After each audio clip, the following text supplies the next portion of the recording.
ଶ୍ରୀ ଜଗନ୍ନାଥ ସଂସ୍କୃତି ପ୍ରଚାର ସଂସ୍ଥାନ। ଦୋଳେଚ ଦୋଳଗୋବିନ୍ଦମ୍ ଚାପେଚ ମଧୁସୂଦନମ୍ ରଥେତୁ ବାମନମ୍ ଦୃଷ୍ଟ୍ୱା ପୁନଃ ଜନ୍ମ ନ ଲଭ୍ୟତେ। ଶ୍ରୀକ୍ଷେତ୍ର ଧାମରେ ପାଳିତ ହେଉଥିବା ଶ୍ରୀ ଗୁଣ୍ଡିଚା ଯାତ୍ରାର ମହିମା ତଥା ପାଳନ ବିଧିର ବିସ୍ତୃତ ବର୍ଣ୍ଣନା ବିଭିନ୍ନ ପୁରାଣ ଓ ଉପପୁରାଣମାନଙ୍କରେ ଉଲ୍ଲେଖ ହୋଇଛି।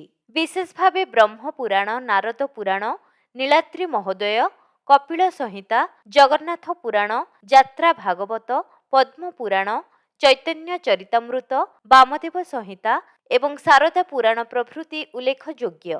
ଶ୍ରୀମନ୍ଦିରରେ ପାଳିତ ମୁଖ୍ୟ ଯାତ୍ରା ମଧ୍ୟରେ ରଥଯାତ୍ରା ଅନ୍ୟତମ। ପ୍ରସିଦ୍ଧ ଦ୍ୱାଦଶ ଯାତ୍ରା ସମ୍ବନ୍ଧରେ ଯେଉଁ ଶ୍ଲୋକଟି ସର୍ବମୁଖ ନିଃସୃତ ତାହା ହେଉଛି ମଞ୍ଚ ସ୍ନାନମ୍ ରଥବର ଗତିଃ ସାୟନମ୍ ଚାୟନେ ଦ୍ୱେ ପାର୍ଶ୍ୱବୃତ୍ତିଃ ଶୟନ ନିବୃତ୍ତି ପାବୃତୈ ପୁଷ୍ୟ ପୂଜା। ଦୋଳଯାତ୍ରା ଦମନକମ ହୋତାଖ୍ୟ ପୂଜା ତୃତୀୟା ଚୈକମ୍ ଯାତ୍ରା ବିଧନି ଗଦିତା ଦ୍ୱାଦଶଇତା ନରେନ୍ଦ୍ର। ମହାପ୍ରଭୁମାନଙ୍କର ଦ୍ୱାଦଶ ଯାତ୍ରା ମଧ୍ୟରୁ ଶ୍ରୀଗୁଣ୍ଡିଚା ଯାତ୍ରା ବା ମହାବେଦୀ ମହୋତ୍ସବ ହିଁ ଶ୍ରେଷ୍ଠ ବୋଲି ସ୍କନ୍ଦ ପୁରାଣର ପୁରୁଷୋତ୍ତମ ମହାତ୍ମ୍ୟରେ କୁହାଯାଇଛି। ଆଷାଢ଼ ଶୁକ୍ଳପକ୍ଷ ଦ୍ୱିତୀୟା ତିଥିରେ ବିଶ୍ୱ ପ୍ରସିଦ୍ଧ ଶ୍ରୀଗୁଣ୍ଡିଚା ବା ରଥଯାତ୍ରା ଅନୁଷ୍ଠିତ ହୁଏ। ପୂର୍ବ ରାତ୍ରି ପ୍ରତିପଦରେ ଶ୍ରୀଜୀଉମାନେ ପହୁଡ଼ ହୁଅନ୍ତି ନାହିଁ।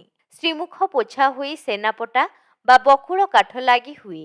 ସକାଳୁ ରଥଯାତ୍ରା ଦିନ ଠାକୁରମାନଙ୍କ ମଙ୍ଗଳ ଆଳତି, ଅବକାଶ, ଖେଚେଡ଼ି ଭୋଗ ବା ସକାଳ ଧୂପ, ମଙ୍ଗଳାର୍ପଣ ଇତ୍ୟାଦି ନୀତି ଅନୁଷ୍ଠିତ ହୋଇଥାଏ। ଏହି ସମୟରେ ମହାପ୍ରଭୁମାନେ ଅଣସର ପିଣ୍ଡି ବା ଭିତର କାଠ ନିକଟରେ ଚକା ଉପରେ ଉପବେଶନ କରିଥାନ୍ତି। ପହଣ୍ଡି ପୂର୍ବରୁ ଶ୍ରୀମନ୍ଦିରର କୋଠ ସୁଆଁସିଆ ସେବକମାନେ ରଥରେ ଚାରମାଳ ବାନ୍ଧିଥାନ୍ତି।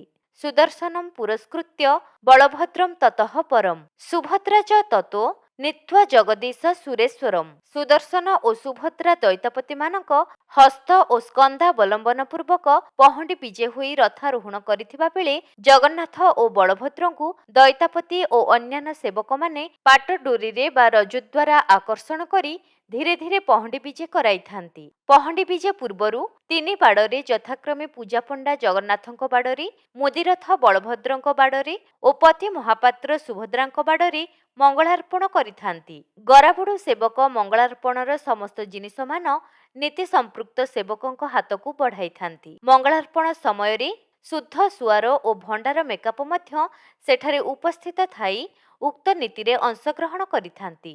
ବାଡ଼ଗ୍ରାହୀ ଦୈତାପତି ଓ ଅନ୍ୟାନ୍ୟ ସେବକମାନେ ମଧ୍ୟ ଏହି ସମୟରେ ଉପସ୍ଥିତ ରହିଥାନ୍ତି।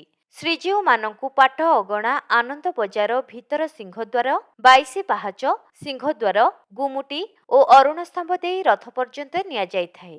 ଶ୍ରୀବିଗ୍ରହମାନଙ୍କ ପବିତ୍ର ପହଣ୍ଡି ବିଜେ ସମୟରେ ପ୍ରଥମେ ବିଜେ କାହାଳି ବାଜିବା ପରେ ଘଣ୍ଟୁଆ, କାହାଳିଆ, ବଜନ୍ତରୀ, ଓଲାର, ଛତାର ପ୍ରମୁଖ ସେବକମାନଙ୍କ ଉପସ୍ଥିତିରେ ଘଣ୍ଟ ଓ ବାଦ୍ୟ ଆଦି ତାଳ ସହକାରେ ବାଜେ।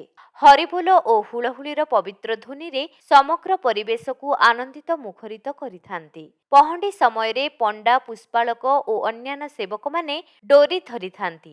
ଛାମୁ ଖୁଣ୍ଟିଆ, ବେହେରା ଖୁଣ୍ଟିଆ ସେବକ ପହଣ୍ଡି ତଥା ଠାକୁରମାନଙ୍କ ଆଗରେ ବେତ ଧରି ମଣିମା ଶ୍ରୀଅଙ୍ଗକୁ ସାବଧାନ ବୋଲି ଉଚ୍ଚାରଣ କରି ଠାକୁରମାନଙ୍କ ଆଗେ ଆଗେ ଯୋଡ଼ି ବେତ ବାଡ଼େଇ ବାଡ଼େଇ ଚାଲିଥାନ୍ତି। ଚତୁର୍ଥ ମୂର୍ତ୍ତି ସାତ ପାହାଚ ଉପରକୁ ପରମ୍ପରାକ୍ରମେ ବିଜେ ହୋଇ ଆସିବା କ୍ଷଣି ରାଘବ ଦାସ ମଠ ପକ୍ଷରୁ ଯୋଗାଇ ଦିଆଯାଇଥିବା ସୋଲ, ଜରି, ତୁଳସୀ, ଫୁଲ ଓ ବାଉଁଶ ପାତିଆରେ ସ୍ୱତନ୍ତ୍ର ଶୈଳୀରେ ନିର୍ମିତ ଟାହିଆ ଠାକୁରମାନଙ୍କ ଶ୍ରୀମସ୍ତକରେ ଲାଗି କରାଯାଏ ଓ ଏହି ସମୟରେ କେତେକ ନିର୍ଦ୍ଦିଷ୍ଟ ମଠମାନଙ୍କ ପକ୍ଷରୁ ପନ୍ତି ଭୋଗ ତଥା ଚାମର, ଆଲଟ ସେବା ମଧ୍ୟ କରାଯାଏ। ଘଣ୍ଟୁଆ ସେବକମାନେ ତାଳରେ ଘଣ୍ଟ ବଜାଇବା ସହିତ ପଖାଉଜ ବାଦ୍ୟ ଓ ଆଗେ ଆଗେ ଗୋଟିପୁଅ ନୃତ୍ୟ ତଥା ଉପସ୍ଥିତ ଜନତାଙ୍କ ହରିବୋଲ, ହୁଳହୁଳି ଶବ୍ଦରେ ସମଗ୍ର ପରିବେଶ ପ୍ରକମ୍ପିତ ହୋଇଉଠେ। ଦୈତାପତି, ପୂଜାପଣ୍ଡା, ମହାସୁଆର, ପ୍ରତିହାରୀ ପ୍ରମୁଖ ସେବକମାନେ ମୁଖ୍ୟ ବିଗ୍ରହଙ୍କ ସ୍କନ୍ଧ, ଶ୍ରୀମସ୍ତକ, ଶ୍ରୀଭୁଜ ତଳେ ରହିବା ସଙ୍ଗେ ସଙ୍ଗେ ପାଟ ଡୋରିରେ ଆଗ ଓ ପଛରେ ରହି ଧୀରେ ଧୀରେ ପହଣ୍ଡି ବିଜେ କରିଥାନ୍ତି। କିନ୍ତୁ ସୁଦର୍ଶନ ଓ ସୁଭଦ୍ରା ଦେବୀଙ୍କୁ ଦୈତାପତି ସେବକମାନେ ହସ୍ତ ଓ ସ୍କନ୍ଧରେ ବହନ କରି ବିଜେ କରାଇଥାନ୍ତି।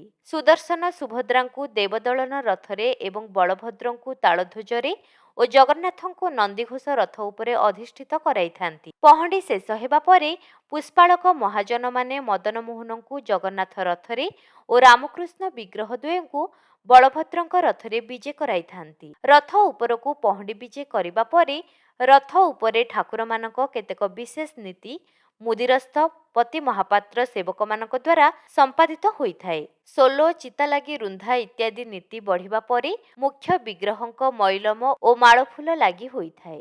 ଶ୍ରୀବିଗ୍ରହମାନେ ରଥ ଉପରେ ଅବସ୍ଥାନ କରୁଥିବା ସମୟରେ ଅନ୍ନ ଭୋଗ ନ ହୋଇ କେବଳ ଶୁଖିଲା ଭୋଗ ହୋଇଥାଏ। ଗୋପାଳ ବଲ୍ଲଭ ଠାରୁ ଆରମ୍ଭ କରି ସମସ୍ତ ଧୂପ, ମଧ୍ୟାହ୍ନ ଧୂପ, ସନ୍ଧ୍ୟା ଧୂପ ଓ ବଡ଼ସିଂହାର ଧୂପରେ ମୁଖ୍ୟତଃ ବଲ୍ଲଭ ଖଇ, କୋରା, ଶର୍କରା ଜାତୀୟ ଦ୍ରବ୍ୟ ଭୋଗ ହୋଇଥାଏ।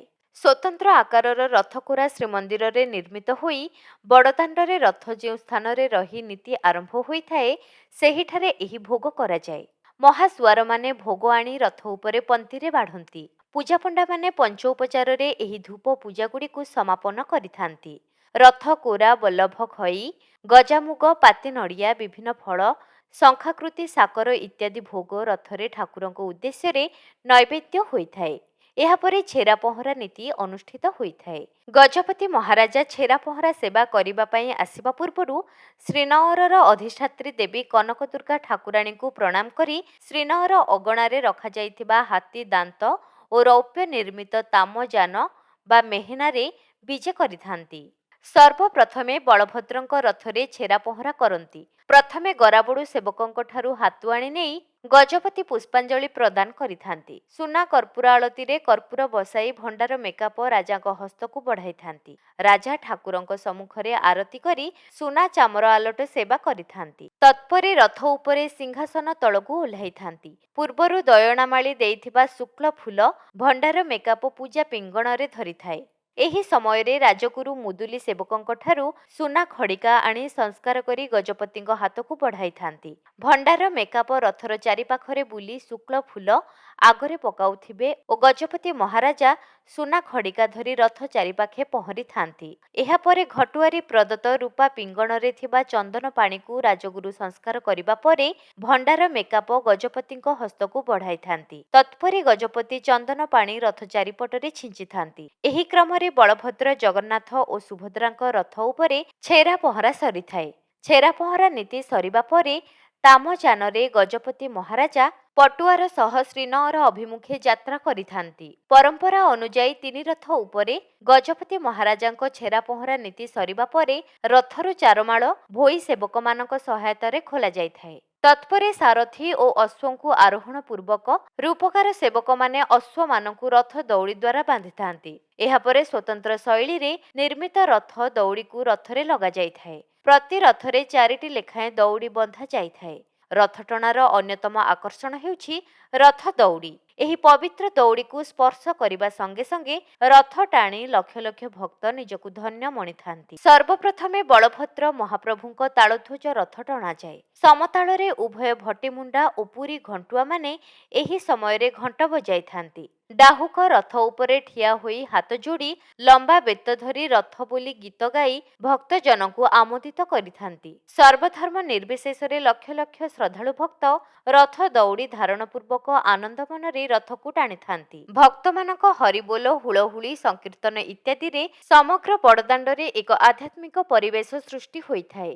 ତାଳଧ୍ୱଜ ରଥ ପରେ ଦେବୀ ସୁଭଦ୍ରାଙ୍କ ଦେବଦଳନ ଓ ଜଗନ୍ନାଥଙ୍କ ନନ୍ଦିଘୋଷ ରଥ ଟଣା ଯାଇଥାଏ। ଏହି ରଥଟଣା ସମୟରେ ବିଭିନ୍ନ ମଠ, ଜାଗା, ଅନୁଷ୍ଠାନ ଓ ବ୍ୟକ୍ତି ବିଶେଷଙ୍କ ତରଫରୁ ଠାକୁରମାନଙ୍କ ଉଦ୍ଦେଶ୍ୟରେ ବଡ଼ଦାଣ୍ଡର ଉଭୟ ପାର୍ଶ୍ୱର କେତେକ ନିର୍ଦ୍ଦିଷ୍ଟ ସ୍ଥାନରେ ପନ୍ତି ଭୋଗ ହୋଇଥାଏ। ଯଦି ଗୋଟିଏ ଦିନରେ ରଥ ତିନିଟି ଯାକ ଗୁଣ୍ଡିଚା ମନ୍ଦିରଠାରେ ପହଞ୍ଚି ନପାରେ ତେବେ ତହିଁ ପରଦିନ ସକାଳେ ଏହି ରଥଟଣା ହୋଇ ଗୁଣ୍ଡିଚା ମନ୍ଦିରଠାରେ ପହଞ୍ଚିଥାଏ।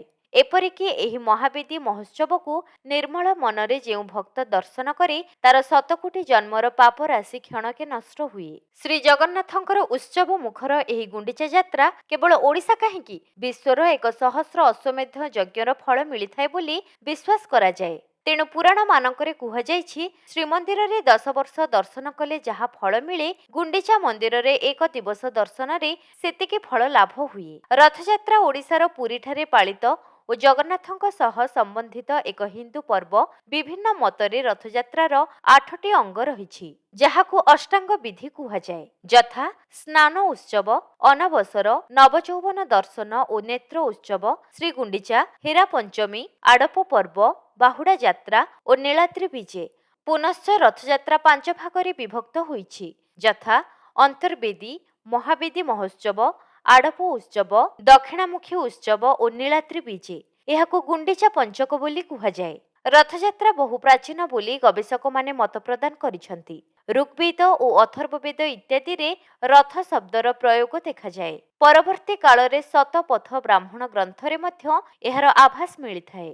ଖ୍ରୀଷ୍ଟପୂର୍ବ 2ୟ ଶତାବ୍ଦୀରୁ ଖ୍ରୀଷ୍ଟପୂର୍ବ 1ମ ଶତାବ୍ଦୀ ମଧ୍ୟରେ ଖୋଦିତ ହୋଇଥିବା କେତେକ ପ୍ରାଚୀନ ଭାସ୍କର୍ଯ୍ୟକୁ ଅନୁଧ୍ୟାନ କଲେ ସୂର୍ଯ୍ୟଙ୍କ ରଥଯାତ୍ରାର ସମ୍ୟକ୍ ନିଦର୍ଶନ ମିଳିଥାଏ। ତେଣୁ ସୂର୍ଯ୍ୟଙ୍କ ରଥଯାତ୍ରାର ପରବର୍ତ୍ତୀ ପରିକଳ୍ପନା ହେଉଛି ପୁରୁଷୋତ୍ତମ କ୍ଷେତ୍ରସ୍ଥ ମହାପ୍ରଭୁଙ୍କ ରଥଯାତ୍ରା। ଯେଉଁ ସବୁ ରଥଯାତ୍ରାର ଉଲ୍ଲେଖ ହୋଇଛି, ସେଥିମଧ୍ୟରେ ପୁରୀର ଶ୍ରୀଜଗନ୍ନାଥଙ୍କ ରଥଯାତ୍ରା ହେଉଛି ସବୁଠାରୁ ଅଧିକ ଜନାଦୃତ ଓ ପ୍ରସାରିତ।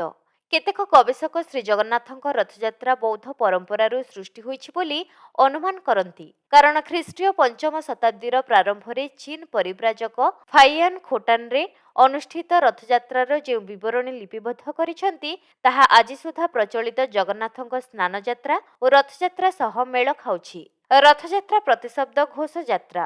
ବିଶ୍ୱ ମଙ୍ଗଳ ଘୋଷଣା କରୁଥିବାରୁ ବା ନନ୍ଦିଘୋଷ ରଥରେ ବସି ଯାତ୍ରା କରୁଥିବାରୁ ଘୋଷଯାତ୍ରା କୁହାଯାଏ।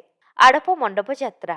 ଗୁଣ୍ଡିଚା ମଣ୍ଡପରେ ଥିବା ଆଡ଼ପ ମଣ୍ଡପରେ ବିଜେ କରୁଥିବାରୁ ଆଡ଼ପ ମଣ୍ଡପ ଯାତ୍ରା ବୋଲି କୁହାଯାଏ। ଜନ୍ମବେଦୀ ବା ଅନ୍ତର୍ବେଦୀ ଯାତ୍ରା। ପ୍ରଭୁଙ୍କର ଜନ୍ମବେଦୀ ଆଡ଼ପ ମଣ୍ଡପଠାରେ ହୋଇଥିବାରୁ ଜନ୍ମବେଦୀ ବା ଅନ୍ତର୍ବେଦୀ ଯାତ୍ରା କୁହାଯାଇଥାଏ। ଦଶାବତାର ଯାତ୍ରା। ଗୁଣ୍ଡିଚା ଘରେ 10 ଅବତାର ବେଶ ହେଉଥିବାରୁ ଦଶାବତାର ଯାତ୍ରା କୁହାଯାଏ। ପତିତପାବନ ଯାତ୍ରା। ପତିତମାନଙ୍କୁ ଉଦ୍ଧାର କରିବାକୁ ଏହି ଯାତ୍ରା ହେଉଥିବାରୁ ପତିତପାବନ ଯାତ୍ରା କୁହାଯାଏ। ନବଦିନାତ୍ମକ ଯାତ୍ରା। ଏହି ଯାତ୍ରା ଯିବା ଆସିବା ଓ ରହଣୀକୁ ମିଶେଇ 9 ଦିନ ହେଉଥିବାରୁ ନବଦିନାତ୍ମକ ଯାତ୍ରା କୁହାଯାଇଥାଏ। ଗୁଣ୍ଡିଚା ଯାତ୍ରା। ଗୁଣ୍ଡିଚା ଘରକୁ ଯାତ୍ରା କରୁଥିବାରୁ ଏହାକୁ ଗୁଣ୍ଡିଚା ଯାତ୍ରା ବୋଲି କୁହାଯାଇଥାଏ। ଜୟ ଶ୍ରୀ ଜଗନ୍ନାଥ। ଜୟ ଜୟ ଜଗନ୍ନାଥ।